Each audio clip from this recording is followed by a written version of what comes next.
Hai, assalamualaikum warahmatullahi wabarakatuh. Bertemu lagi dengan saya Aherobi Didaya di podcast BEM Kausa. Nah, pada episode kali ini saya berkesempatan untuk dapat berbincang-bincang dengan salah satu pengurus UT Korea Selatan, Mbak Hana. Halo Mas. Apa kabar Mbak Hana? Gimana kabarnya nih? Alhamdulillah saya baik-baik aja. Saya Hana, selaku salah satu bagian dari divisi kemahasiswaan UT Korea. Oke. Salam kenal semuanya. Mbak Hana di Korea domisili di mana nih? Saya sekarang tinggalnya di Ulsan, Mas. Ulsan ya. Sekarang menempuh pendidikan S2 di Universitas Ulsan, Mbak. Ini apa? Iya betul. Jadi saat ini saya menempuh pendidikan di University of Ulsan, sedang menempuh semester S2. Tapi program saya itu yang disebut dengan Combine. Masnya tahu program Combine itu artinya apa? Apa Mbak Hana?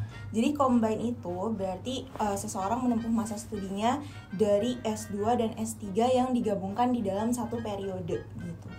Jadi nggak ada prosesi wisuda untuk S2-nya, dan ketika dia lulus itu nanti dia akan mendapatkan gelar S3-nya satu.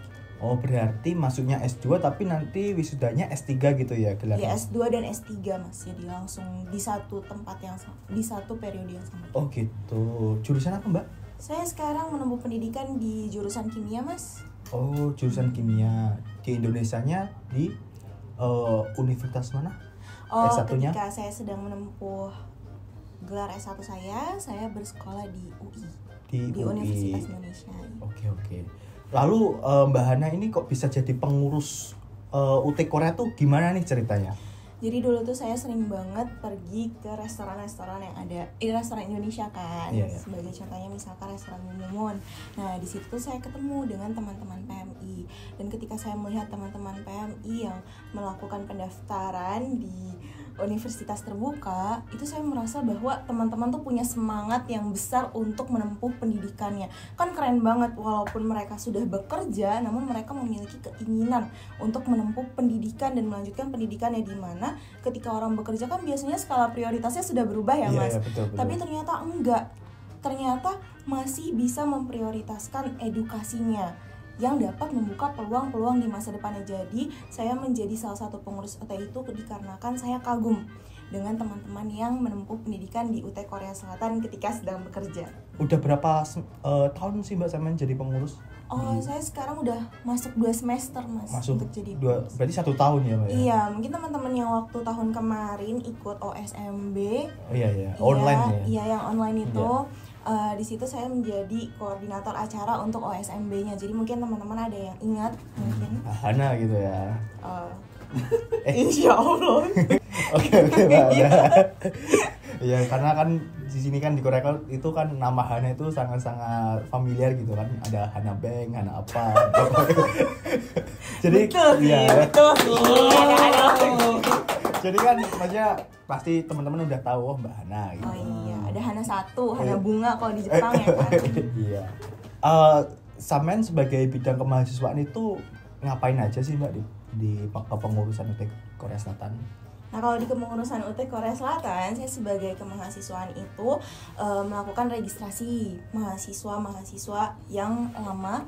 Selain itu saya juga menghimbau kepada teman-teman dan mengingatkan kepada teman-teman untuk melakukan aktivasi tuton, salah satunya mengerjakan pekerjaan administratif dan membantu teman-teman yang ingin melakukan pendaftaran kuliah di Universitas Terbuka Korea Selatan gitu. Tapi sampean bisa untuk membagi waktu nggak sih Mbak antara belajar di kampus sampean dan dengan menjadi pengurus, gimana cara mengatur waktunya gitu? Kalau misalkan saya kan biasanya saya mengerjakan pekerjaan yang memang sudah menjadi prioritas utama saya di Korea Selatan. Setelah saya selesai melakukan pekerjaan riset, lalu saya langsung melakukan pekerjaan di Korea Selatan. Dan kalau misalkan ada teman-teman yang menghubungi tim kemahasiswaan, terutama saya, itu biasanya kalau saya sedang membuka HP, itu saya langsung jawab. Tapi kalau misalkan saya lagi ribet di lab, lagi megang berbagai bahan, ya saya nggak bisa jawab. Mungkin makanya teman-teman ada yang nggak kejawab sama saya, mungkin karena itu kali ya masalahnya. Jadi mohon untuk dimaklumi. Jadi mohon ya, untuk guys. dimaklumi ya. Iya. Bukan ingin menyepelekan, tapi karena Iya. memang kesibukan masing-masing gitu. Iya. Kalau misalkan masih gimana cara membagi waktu antara kuliah dengan kerjanya? Kalau aku Mbak, itu kan saya kerja itu dari pukul 8 sampai setengah 6 ya Mbak. Nah itu praktis kayaknya nggak bisa untuk buat belajar ya Mbak. Bisanya mungkin malam atau enggak hari Sabtu Minggu gitu Mbak, untuk ngerjain tugas-tugas di Tuton, tugas-tugas di e-learning gitu. Itu waktu yang ya untuk apa kami bisa maksimalkan gitu. Jadi sebenarnya bisa sih gitu. Berarti manajemen waktunya udah bagus banget ya Mas? Saya ya masih berusaha gitu. Kadang males gitu Mbak, karena ya tahu kan kerja capek gitu. Apalagi ya yang kalau pabrik saya itu kan standar kerjanya berdiri, jadi capek gitu, pengen rebahan, pulang kerja pengen rebahan gitu. Tapi ya mungkin saya itu Mbak, hari Sabtu Minggu saya fullkan untuk tugas-tugas gitu Mbak. Jadi gitu. Kalau Mbak Ana sendiri di Korea, di UT Korea Selatan ini datanya ada berapa mahasiswa sih Mbak? Totalnya kemarin lebih dari 290 mahasiswa ya, lebih dari 300 300 mahasiswa yang sekarang sedang menempuh pendidikan di universitas terbuka dari berbagai jurusannya. Jadi cukup lumayan banyak ya Mbak ya, antusiasme mereka untuk mendaftar ke UT Korea. Iya, banyak Mas. Saya berharapnya untuk semester ke depan itu teman-teman akan semakin antusias untuk bergabung dengan UT Korea Selatan. Semester depan berarti? Semester depan, iya. Bulan apa Mbak pendaftaran mahasiswa barunya Mbak? Pendaftarannya itu sudah dibuka dari sekarang Mas. Dari sekarang iya, ya? Jadi kita sudah memposting di Instagram untuk posternya, lalu juga pembukaan untuk pendaftarannya itu sampai dengan bulan Agustus. Sampai bulan Agustus ya? Iya. Dan awal semester di tahun ini bulan apa kalau nggak salah September ya? Iya, kalau nggak salah September itu awal perkuliahan gitu. Perkuliahannya. Nanti ketika teman-teman masuk ke dalam UT Korea Selatan itu juga nanti ada orientasi mahasiswa baru. OSNB gitu. Aku dulu guys, jadi aku dulu OSNB itu datang secara offline, secara langsung gitu. Dan apakah tahun ini juga OSNB dilaksanakan secara offline? Kemungkinan besar akan dilaksanakan secara online Mas, tapi itu tidak akan mengurangi esensi dari orientasi tersebut. Kalau kan tahun semester lalu kan Mbak itu kan full of online kan Mbak, itu apa pembelajarannya gitu. Dari semester 1 sampai semester 8 full online. Apakah tahun yang akan datang itu juga sama Mbak, semester yang akan datang gitu? Atau semester ini deh, awal semester? Nah, kalau misalkan semester ini Mas masih online, namun untuk semester kedepannya mungkin akan diusahakan untuk dilaksanakan pembelajaran offline. Tapi tentu saja dengan syarat adanya jumlah mahasiswanya itu 20 mahasiswa per semester. Per jurusan. Kalau semester ini online tuh kenapa sih Mbak? Ada apa sih Mbak? Kan ini POV dari saya nih Mbak, salah satu alasan saya ikut UT itu Mbak, saya pengen merasakan atmosfer perkuliahan secara offline gitu, bertatap muka, berdiskusi dengan tuton gitu secara langsung. Jadi ya meskipun esensinya lewat Zoom itu sama, tapi kayak ada yang kurang gitu loh Mbak. Nah itu kenapa sih Mbak? Ada apa sih Mbak kok nggak offline gitu? Jadi kan untuk offline itu dibutuhkan jumlah mahasiswa tertentu ya Mas, supaya bisa dilaksanakan pembelajaran offline. Nah untuk saat ini sepertinya belum mencukupi jumlah mahasiswa tersebut.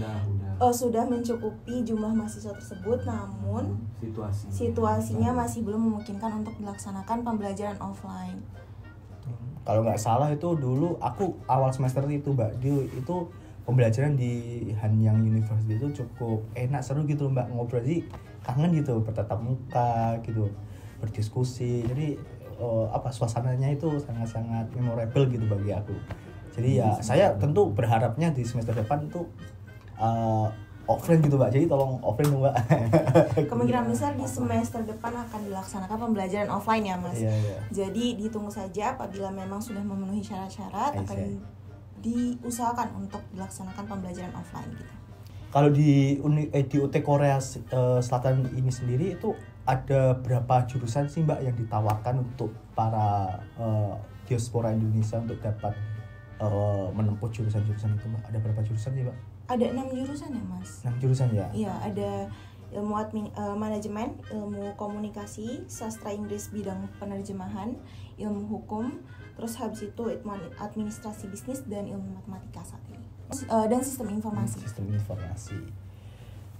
Lalu gimana sih Mbak caranya kalau pengen mendaftar di UT Korea itu, mungkin prosedurnya paling awal nih, mungkin kan sebagai orang awam nggak tahu paling awal tuh gimana sih Mbak kalau pengen mendaftar itu? Jadi kalau misalkan teman-teman ingin melakukan pendaftaran, teman-teman bisa cek Instagram UT Korea. Di sana ada posternya dan juga ada G-form yang perlu diisi. Nah, ketika teman-teman misalkan ingin melakukan pendaftaran di bidang matematika, berarti teman-teman harus melakukan pembayaran terlebih dahulu sesuai dengan poster yang sudah ada. Setelah melakukan pembayaran, nanti bukti pembayaran itu di-screenshot, lalu teman-teman isi G-form yang sudah disediakan. Setelah itu, kirimkan bukti pembayaran serta pengisian G-form dan ada beberapa berkas Mas yang perlu diisi. Setelah itu lakukan konfirmasi pembayaran ke Bendahara UT Korea Selatan. Lalu untuk berkas pendaftaran itu apa aja sih Mbak berkas-berkasnya yang diperlukan? Betul. Nah ini jadi kita di sini ada salah satu contoh posternya. Jadi berkas pendaftaran itu ada pas foto berlatar belakang polos dan pakaian formal. Terus teman-teman juga butuh scan KTP, paspor, serta fotokopi ijazah yang telah dilegalisasi, dan form keabsahan data, serta form tanda tangan yang diisi menggunakan tulis tangan dan tanda tangan basah serta materai. Nah, untuk yang form ketiga ini, teman-teman bisa melakukan download di link yang telah kami sediakan di G-formnya. Lalu yang keempat itu melakukan bukti pembayaran untuk biaya registrasinya gitu kira-kira. Oh. Misal nih kalau itu kan ijazah ya Mbak ya. Yang fotokopi ijazah itu kan misal pakai foto aja itu boleh nggak sih Mbak? Misalkan ada masalah kayak nggak bawa berkasnya gitu dari Indonesia gitu. Iya nggak apa-apa Mas untuk fotonya selama dia bukan merupakan ijazah asli dan merupakan ijazah yang telah dilegalisasi itu nggak masalah. Oh nggak masalah. Gitu. Jadi itu cukup mudah dan tidak ada alasan untuk teman-teman dapat mendaftar di UT Korea. Betul, kalau misalkan ada masalah juga bisa menghubungi ke mahasiswa. Mbak Hana. Iya. Lalu Mbak Hana, itu kriteria seperti apa sih yang bisa mendaftar di UT Korea Mbak? Semua kalangan bisa mendaftar di UT Korea selama masih berdomisili di Korea Selatan gitu. WNI. Iya, WNI, warga negara Indonesia. Kalau itu Mbak, kalau kan ada yang bulbab atau ilegal gitu, apakah juga bisa daftar UT Mbak? Bisa Mas, selama masih memiliki paspor, masih bisa melakukan pendaftaran di UT Korea Selatan gitu. Oh gitu, jadi sangat-sangat fleksibel gitu ya Mbak ya? Betul. Kalau yang lulusannya paket C gitu, apakah juga bisa mendaftar Mbak? Tentu aja bisa daftar Mas, selama masih memiliki fotokopi ijazah yang telah terlegalisasi, kita masih bisa proses untuk melakukan pendaftaran di UT Korea Selatan. Oke, untuk kedepannya ada agenda apa sih Mbak Hana di UT Korea Mbak? Nah kita kan sudah melalui serangkaian registrasi mahasiswa lama ya kan, jadi ada rangkaian registrasi mahasiswa lama, terus kita juga sudah melakukan aktivasi tuton, kita juga sudah melakukan perpindahan UPBJJ. Nah itu udah mau selesai nih untuk kalender akademik ya, tapi teman-teman masih ada sebenarnya, masih ada apa, misalkan pembelajaran semester ini belum mulai, lalu kita juga akan melakukan acara yudisium di bulan April nanti. Terus di semester selanjutnya kita ada pembukaan dan penerimaan mahasiswa baru serta OSMB gitu teman-teman. Jadi yang terdekat ini adalah yudisium itu Mbak ya? Iya, yang terdekat tuh yudisium. Itu di mana sih Mbak? Itu biasanya di KBRI yang ada di Seoul. Oh gitu, berarti kalau nggak salah itu dari UT Indonesia itu juga hadir ya Mbak? Iya, jadi UT Indonesia hadir, terus habis itu juga ada perwakilan KBRI yang akan menemani teman-teman. Selain itu juga mahasiswa UT bisa hadir untuk yang wisuda. Karena tahun lalu itu kan dari rektor UT kan UT Indonesia hadir langsung nih Mbak ke KBRI, Pak Oja Darujat gitu. Tahun ini apakah hadir juga Mbak? Oh itu masih perlu dikonfirmasi lagi, namun tentu saja akan ada perwakilan dari UT Indonesia-nya gitu Mas. Gitu. Lalu Mbak Hana, terakhir nih, apa sih suka-suka menjadi pengurus UT Korea Mbak? Ada nggak sih? Sukanya nih. Oke, sukanya. Jadi kan waktu saya mau daftar ke UT itu kan karena saya terinspirasi karena kagum dengan mahasiswa-mahasiswa UT ya kan, yang bersemangat betul. Untuk menggapai edukasinya. Tapi dukanya justru juga seperti itu, karena terlalu bersemangat itu, jadi saya banyak sekali mahasiswa UT yang WA ke saya kan untuk bertanya. Tentu saja itu nggak apa-apa, nggak masalah. Tapi saya juga manusia, jadi saya jawabnya satu persatu. Iya, Gitu. Jadi saya mohon untuk kesabarannya, tolong sabar kalau misalkan saya jawabnya lama. Gitu aja. Oke. Jadi itu guys harus memaklumi gitu ya. Iya. Lalu harapannya untuk UT Korea itu sendiri apa Mbak ke depannya? Harapan saya semoga UT Korea mahasiswanya semakin banyak, juga semakin berkembang dan semakin banyak jurusannya, serta bisa tetap registrasi ulang sampai lulus. Ayo teman-teman, kita harus semangat supaya kita bisa lulus. Jangan sampai kita sampai semester 4 aja, jangan. Ayo kita semangat. Oke Mbak Ana, sangat bersemangat sekali ya Mbak Ya, Ana. pas di akhir saya semangat. Oke, thank you Mbak Ana atas kehadirannya malam ini. Jadi sekali lagi ya itu guys, jadi tetaplah bersemangat untuk menempuh pendidikan di UT Korea karena itu membuka kesempatan kita di masa depan ya itu bisa mendaftar mungkin CPNS atau pekerjaan yang membutuhkan gelar S1 atau bahkan ingin melanjutkan di S2 gitu juga bisa. Jadi tetap semangat. Mungkin itu saja guys dari saya. Mungkin kalau ada salah kata saya mohon maaf. Sekian, assalamualaikum warahmatullahi wabarakatuh.